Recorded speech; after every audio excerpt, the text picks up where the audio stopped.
네, 사교육비가 3년 연속 최고치를 경신하고 있습니다. 사교육을 받는 고등학생 한 명당 70만 원 이상을 학원비, 과외비 등으로 낸다고 하는데요. 서울만 모아서 보면 100만 원이 넘습니다. 아이가 둘이라고 하면 200만 원이 나가야 되는 거죠. 이렇게 사교육 시장이 커지는 것 무언가 더 좋은 상황이기 때문일까요? 그렇지 않습니다. 경쟁 때문인데요. 얼마 전에 저희가 한국은행 연구 책임자를 불러서 인터뷰를 했는데 아이를 낳지 않는 이유도 바로 이런 경쟁 때문입니다. 해법 없을까요? 정치권도 문제 고민은 늘 하는데 답은 안 나옵니다. 답을 요구하시는 분들 모셔서 이야기를 들어보겠습니다. 사교육 걱정 없는 세상 구본창 정책대안연구소장입니다. 소장님 안녕하세요. 네, 안녕하십니까. 사교육비가 계속 늘고 있습니다. 27조를 넘어섰거든요. 이거 어떤 의미라고 보고 계세요, 소장님? 일단은 총액 차원에서 보면 전년 대비 1.1조 원이 증가한 27.1조 원이 되었는데 네. 학령 인구는 감소하고 있는데 그렇죠. 사교육비 총액 규모는 커지고 있다라는 이 아이러니를 네. 보고 있다라고 볼 수 있겠고요. 네. 그다음에 전반적으로 1인당 월 평균 사교육비 추이를 보고 사교육비 증감세를 판단을 하는데 네. 2016년 이후에 역대 최고 수준을 매년 갱신하고 있습니다. 네. 코시국이었던 2020년을 제외하고요. 네네. 올해도 2023년도 예외 없이 역대 최고치인 43.4만 원, 네. 그리고 전년 대비 2.4만 원 오른 수치이고 5.8% 증가한 수치인데 네. 앞서 말씀드린 것처럼 학령 인구는 감소하고 있는데 왜 사교육비는 더 많이 쓰게 되는가? 맞습니다. 이런 민생 문제에 맞닥뜨려 있다라고 보는 거죠. 네, 이 문제를 그냥 학원비 올랐네로 보셔야 되는 게 아니고요. 아이들 숫자는 줄어들고 있는데 학원비 지출은 늘고 있고 인상률, 증감률도 봤더니 5.8% 물가 인상률을 훨씬 뛰어넘습니다. 이런 상황은 정말 민생 문제다라고 받아들이셔야 될 것 같습니다. 그러면 사교육비를 차지하고 있는 과목, 교과가 궁금하거든요. 뭐 선진국은 승마를 배우기도 하고 뭐 아주 어려운 라틴어를 배우기도 하고 한다는데 우리는 여전히 국영수입니까? 네, 그 외국에서 대한민국 사교육에 대해서 한국적으로 접근할 때 네. 섀도우 에듀케이션이라는 표현을 씁니다. 섀도우 학교에서 네. 시험을 잘 보기 위해서 예. 똑같은 것을 사교육을 통해서 이중 지출을 하고 있다라는 표현인데요. 그러니까 학교에서 안 배우는 걸 사교육하는 게 아니라 학교에서 배우는 그렇죠. 걸 또다시 네네. 사교육한다 이 얘기죠. 맞습니다. 그래서 어떻게 보면 뭐 삽질이다, 뭐 돈지랄이다 이런 표현도 쓰는데 네. 과목별로 보면 전체적으로 초중고 전체적으로 영어가 12.8만 원으로 가장 높았고요. 네. 다음으로 이제 수학이 12.2만 원, 국어가 3.8만 원인데 네. 이게 중학교, 고등학교 단계로 가면 역전됩니다. 입시에서 무슨 과목이 가장 중요하냐에 따라서 네. 중고등학교에 되면 수학, 영어, 국어 순으로 역전되는데 네. 중학교는 수학이 13.8만 원, 고등학교는 17.1만 원으로 네. 높았고 수학, 영어, 국어 순으로 입시 중요도에 따라서 역전되는 이런 상황들을 보이고 있는 거죠. 이런 기사나 인터뷰를 지금 소장님하고 제가 하는 것도 좀 조심스러운 게요. 괜히 다른 사교육을 안 시키는 부모들한테 불안감을 만드는 걸까 싶어서 좀 조심스러운데 왜냐하면 가계소득이 높을수록 사교육비 지출이 더 크다라는 겁니다. 약간 뭐랄까요? 이게 뭐 이제 계급 재생산이라고 해야 될까요? 이런 부분들도 조금 연관되는 것 같고요. 개천에서는 이제 욕날 일 없다. 이런 의미로도 좀 들리거든요. 어떻게 보십니까? 그래서 이제 대한민국의 공교육이 부모의 배경에 따라서 불평등을 개물림한다. 이런 표현들이 수년 전부터 나오고 있을 정도로 네. 이런 문제들은 심각하게 대두되고 있고요. 특히 이제 소득별로 사교육비 격차를 보면 이번 발표에서도 300만 원 미만 가구와 800만 원 이상 소득 가구의 사교육비 지출 격차가 3.7배나 나고 예. 또 참여율도 차이가 나고 있는 이런 예. 상황이기 때문에 부모의 경제적 배경이나 혹은 학력 또 지역적 배경에 따라서 교육 양극화가 심화되고 있는 이런 상황을 사교육비 통계와 여러 사회 지표들을 통해서 볼 수 있는 상황인 거죠. 그러면 역으로 그런 거고 네. 이거는 뭐 사교육에 볼 수 있겠습니다. 네. 저는 뭐 평준화 시대에 또 공교육을 위주로 학교를 다녔던 사람이라 사실은 요즘 아이들의 고통이 어떤지 체감해 본 적은 없는데요. 지금 이렇게 좋은 고등학교, 좋은 대학교를 가기 위해서 이미 학교에서 배우는 과목을 또다시 더 만점을 받기 위해서 공부하는 상황이 사교육입니다. 뭐 설명 안 들어도 잘 아실 것 같은데, 그래서 대안으로 공교육 정상화 촉진 및 선행교육 규제에 관한 특별법, 즉 미리 선행학습 좀 하지 마라를 골자로 하는 법, 이게 2022년 7월 21일 시행됐거든요. 이 법에서 수능도 좀 명시하고 활성화해야 된다, 이런 주장이 있죠. 네네.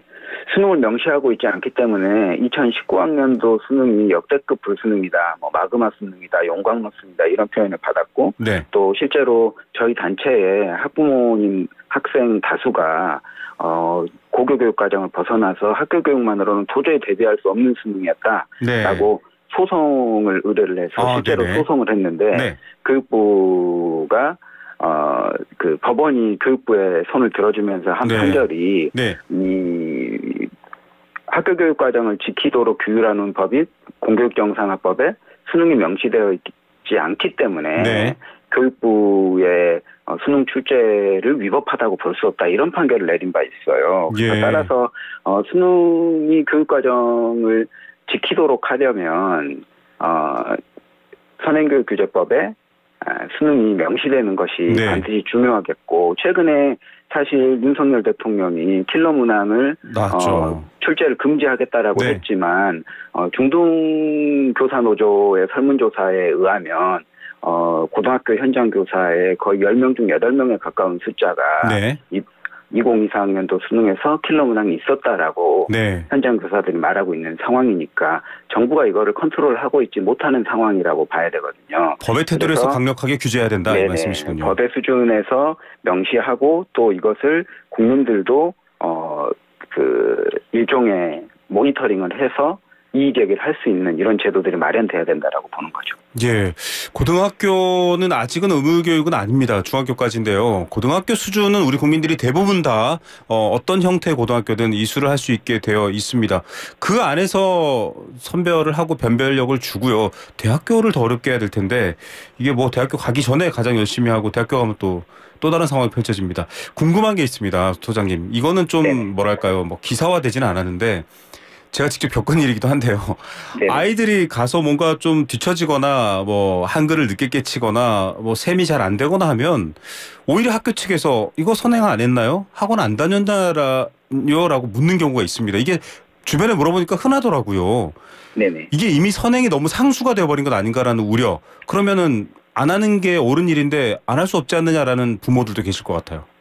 그래서 이제 교육과정 자체는 교육과정을 선행하지 않았다라는 전제로 교육과정을 진행을 해야 되는데, 네. 지금 이제 취학 전부터 한글 선행이라든지 사칙연산과 관련된 수학 선행이라든지 이런 것들이 다수의 학생들이 하고 오기 때문에 네. 이것을 또 학교 현장에서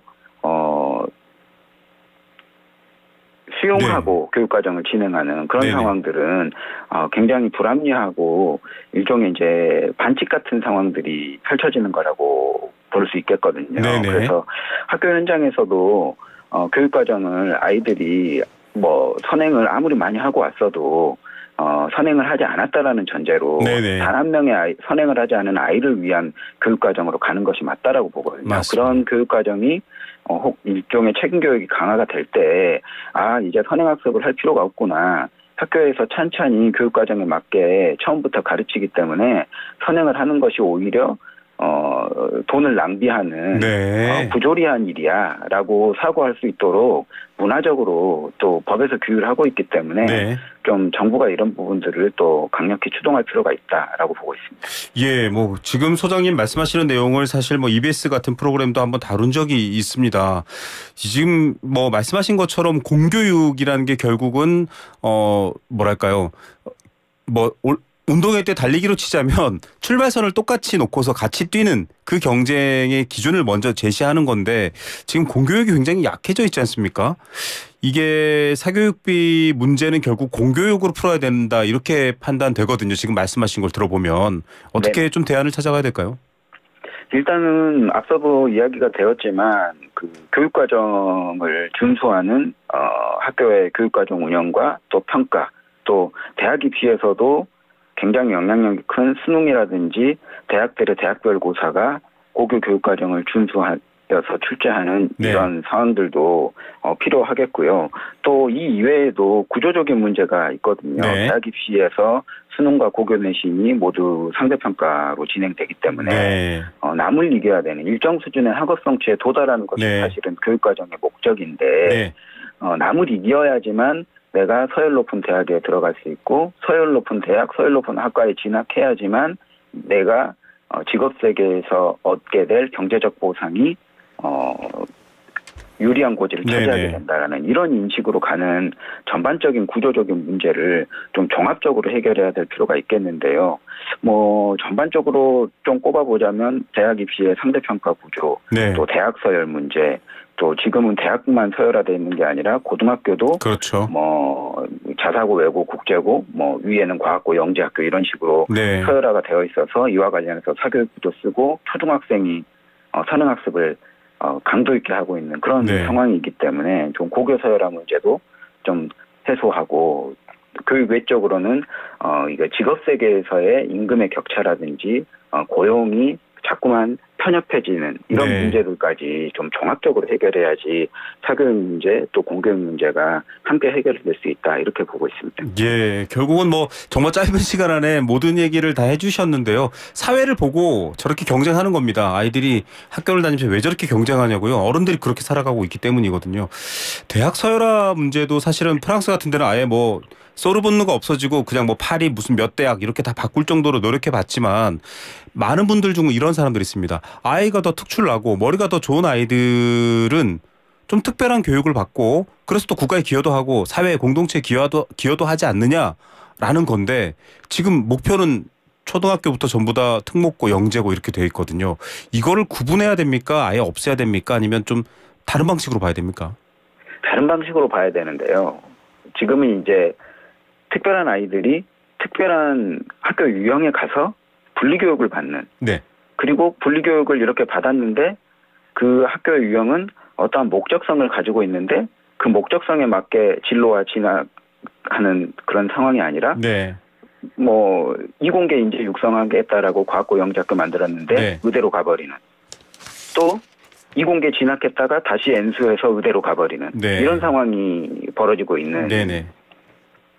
상황이기 때문에 전반적으로는 이 직업 구조와 또 고교 유형에서 어떤 유형을 두는 것보다는 한 학교 유형에서 다양한 교육 과정이 수요자 중심으로 운영될 수 있도록 하는 네. 것이 중요하겠고 그거를 2025년 고등학교 1학년들부터 고교 학점제를 통해 하겠다라고 네. 정책적으로는 발표했는데 그 기반이 되는 고교 내신의 절대평가라든지 네. 수능 평가 방식이라든지 시험범위라든지 이런 부분들은 학점제하고 미스매치가 된 제도를 지금 발표해놓고 있는 상황이거든요. 예. 그래서 이런 부분들을 해소하기 위해서는 좀 모든 학교에서 다양하고 특별한 교육과정을 운영할 수 있도록 열어주고 네. 또 과도한 경쟁 구조도 좀 다소 완화시키고 또 이 종국에는 말씀하신 것처럼 불필요한 경쟁을 하지 않아도 본인의 진로와 적성, 소질에 따라서 진학하고 또 취업할 수 있는 이런 선순환 구조를 만드는 좀 어떤 종합적 로드맵을 마련하는 게 정부의 역할이 아닌가라고 보고 있습니다. 네, 말씀은 다 맞는데 정치인들이나 혹은 정부가 또 교육부 당국이 이런 일을 좀 해낼지에 대해서는 자꾸 의심이 드는 것 같습니다. 소장님 말씀하신 얘기 중에서 이거는 예전에 사실 좀 나왔던 얘기인데 개인적으로 그냥 궁금해서 좀 의견을 여쭙고 싶은 게 있습니다. 지금 대학에 들어가야 될 아이들 숫자가 줄어들었잖아요. 네네. 아이들 숫자가 점점 줄고 있습니다. 그러면 대학 들어가는 거 좁게 해주고 2배수를 뽑든 3배수를 뽑든 졸업을 어렵게 해서 정말 대학 교육 수준의 전문적인 수준의 학위를 인정받는 사람만 졸업하는 것. 그러니까 대학을 들어가는 문은 넓히고 나오는 문은 좁히자. 이 얘기 예전부터 있었던 얘기거든요. 그건 어떻게 보십니까? 일단은 이제 문제는 대학이 서열화되어 있으니까 지금 수험생이라든지 학부모들의 욕망은 서열이 높은 대학에 입학하고 싶은 것이 가장 큰 욕망이라는. 그래도 입시만 보는군요. 네네. 그래서 사실은 대학 교육의 질을 상당히 상향 평준화하고 또 말씀하신 그 뒤에 입학은 좀 가볍게 해주고 네. 졸업은 좀 교육과정 학사 운영을 네. 타이트하게 하는 이런 방식으로 먼저 서열 문제, 대학 교육의 질 문제를 끌어올려 놓고 그 방법을 쓰는 것이 그 순차적으로 맞지 맞습니다. 않겠는가라고 보고 있습니다. 네, 이게 뭐 학원 보내지 마라, 뭐 고등학교, 중학교 잘해라만으로 되는 문제가 아니고요. 결국 그 정점에 있는 대학, 또 대학생 졸업자들을 뽑는 회사 이런 데서까지 다 와야 될 것 같습니다. 오늘 말씀 여러 번 반복하게 되는데 일단은 뭐 입시 관련된 얘기는 여기까지 하고요. 초등학생들도 뭐 의대반이 돌아갈 정도로 하는데 그 경쟁의 차원도 있지만 한편으로는 초등학생 정도 부모 둔 분들은 아이들 돌볼 시간이 없어요. 그래서 지금 총선 앞두고 여야가 어떤 교육 정책 내놨나 봤더니 지금 소장이 말씀하신 것들은 아예 다뤄지지도 않았고 돌봄 관련해서는 좀 얘기가 나오고 있습니다. 여당은 늘봄학교, 야당은 중구형 돌봄 얘기하면서 이게 시간을 중시하느냐 좀 지원을 하느냐로 나눠져 있는 것 같은데 어떻게 평가하십니까? 일단은 전반적으로 돌봄 정책은 맞벌이 가구가 증가하는 추세에 맞춰서 본다라면 좀 필요한 정책이라고 보는데 네. 문제는 어떤 돌봄을 하느냐가 중요하다라고 보거든요. 네네. 그래서 좀 돌봄의 질을 높이는 문제하고 또 돌봄의 질과 양을 늘리는 것은 그 중요한데 지금 사실 인력과 관련해서 또 학교와 지자체와의 여러 혼선이라든지 그랬죠. 또 교사와 또 그 공무직 노동자들의 네. 어떤 그 문제라든지 또 적절한 커리큘럼을 유지하기 위해서 인력 구조를 어떻게 배치할 것인지의 문제라든지 이런 부분들이 사실 최근 몇 년 사이에 굉장히 이해관계 갈등 구조들이 있었거든요. 네.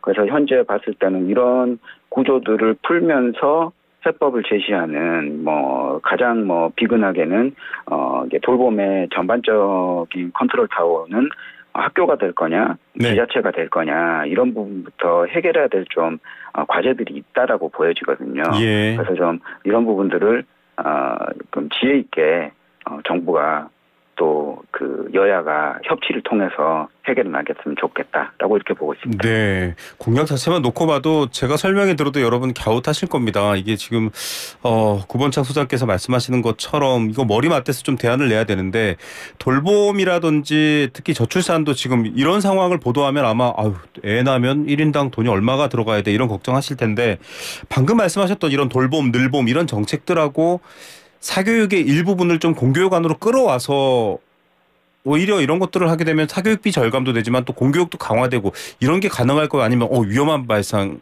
이게 사교육이 공교육이 들어오면 안 돼 이런 건가요? 어떻게 보십니까?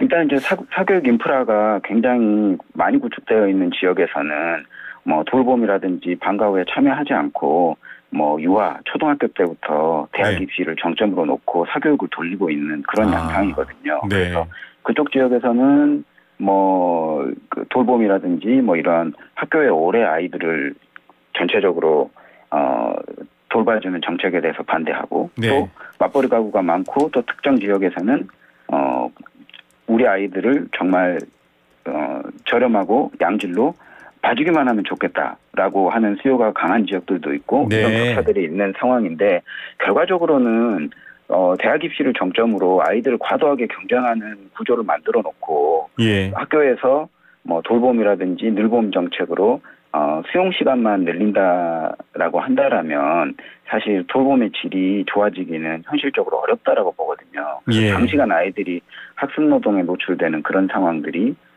연장선상으로 될 수 있기 때문에 사실 프랑스라든지 유럽 국가들이 초등학교 때부터 우리나라보다 학교에 머무는 시간이 길지만 네. 아이들이 실제로 무엇을 하느냐를 보면 굉장히 자유롭고 또 신체 활동도 다양하게 하고 이런 상황들을 보게 되거든요. 그런데 만약에 우리 대한민국 현실에서 돌봄이라든지 또 학교에 머무르는 시간이 강화가 된다. 그러면은 학습형 방과 후라든지 네. 또 중고등학교는 자율학습이라든지 네. 또 이 수능 대비 무슨 프로그램이라든지 이런 걸로 결국은 귀결이 네. 되는 상황이거든요. 그래서 늘봄이라든지 돌봄 이 정책적 워딩은 굉장히 필요하고 현실적으로 수요가 있는 정책이지만 양질의 프로그램을 만들기 위해서는 앞서 말씀드린 대학 입시를 정점으로 과도한 경쟁적 구조 이런 부분들을 좀 풀어줘야지 사실 경쟁교육 고통지표 조사를 유기용 국회의원실과 함께 저희 단체가 조사를 했는데 초중고 학생 4명 중 1명이 자유와 자살을 떠올린 적이 있다. 라고 하고 있는 상황이거든요. 그래서 전반적으로 과도한 경쟁에서 받는 아이들의 스트레스를 해소하는 방면으로 구조를 짜놓고 그리고 이 돌봄이라든지 또 이 책임교육 정책도 선순환 구조를 만드는 것이 중요하겠다 이렇게 볼 수 있겠습니다. 네, 그림자 교육으로 내몰리는 아이들 햇볕 없이 마음이 고통스러워서 나쁜 생각까지 한다라고 하는데요. 가르치고 책임지는 엄마 아빠들은 경쟁에서 이기면 아이가 행복하다라고 단순하게 또 생각할 수밖에 없는 사회적 구조도 문제입니다. 엄마 아빠가 잘못됐다 비난하는 게 아니고요. 바꿔나가야 되는데 끝으로 앞서도 계속 얘기하고 있습니다. 이 입시와 초중고 사교육의 정점은 대학이다라고 했는데 뭐 파격적 제안들 앞서서 제가 프랑스 사례도 설명드렸습니다만 많은 것 같아요. 뭐 서울대 10개 만들기, 지방 거점 국립대 같은 곳은 뭐 교육비 빵빵하게 지원해서 좀 일종의 대학을 평준화시키자라는 발상 같기도 하고 한편으로 보면은 대학의 어떤 지금 구조조정도 이미 왔잖아요. 입학생 수가 줄어들기 때문에 이 부분 한 번만 더 강조해서 설명 부탁드립니다. 네, 일단 뭐 일본이라든지 미국이라든지 다른 나라들의 경우에 보면 양질의 교육을 제공하는 대학들이 상당히 지역별로도 분산되어 있고 또 우리나라처럼 스카이 뭐 이렇게 떠올리는 게 아니라 다수의 대학들이 뭐 서열이 없는 것은 아니지만 그렇게 존재해 있는데 대한민국은 굉장히 수직적인 서열과 수도권 중심의 서열을 갖고 있기 때문에 이 문제를 푸는 것은 아이들의 경쟁 압력을 해소하거나 또 과도한 경쟁에서 스트레스를 받는 문제를 해결하는데 상당히 중요한 방안이다라고 보고 있고요. 문제는 사실 2000년 초부터 사실 관련 그 아이디어도 연구자들이 내놓고 또 뭐 대선 주자나 총선 공약으로 여러 차례 나왔습니다만 제대로 구현된 적이 없었던 것이 문제라고 보고 있거든요. 그래서 사실 윤석열 정부도 대학서열 해소라는 어떤 슬로건을 이제는 지방시대라는 국정과제를 제시하면서 언급한 바 있기 때문에 좀 여야가 이번 기회에 좀 지혜를 모으고 또 중요한 것은 이 정책을 실현하려면 좀 강력한 예산 투여가 필요하거든요. 그래서 좀 강력한 예산 투여와 함께 그 교육의 질이 높은 대학을 여러 가지 만들어서 병목도 해소하고 또 이것을 좀 입시와 연관지어서 아이들이 갖는 대학 입시 부담을 해소해서 실제적으로 학생 물론이고 학부모도 사교육비 부담이 상당히 줄어들 수 있는 정책으로 구조적인 환경을 바꿔가는 이런 모습으로 가야 될 것 같습니다. 예산 쓰라는 말은 공약과 계획 책임져라 이 말입니다. 이번 선거 앞두고 지금 정치권에서 많은 이야기를 듣고 계실 텐데 이 이야기도 전달됐으면 좋겠네요. 오늘 시간 감사드립니다. 네, 감사합니다. 네, 사교육 걱정 없는 세상 구본창 정책대안연구소장이었습니다.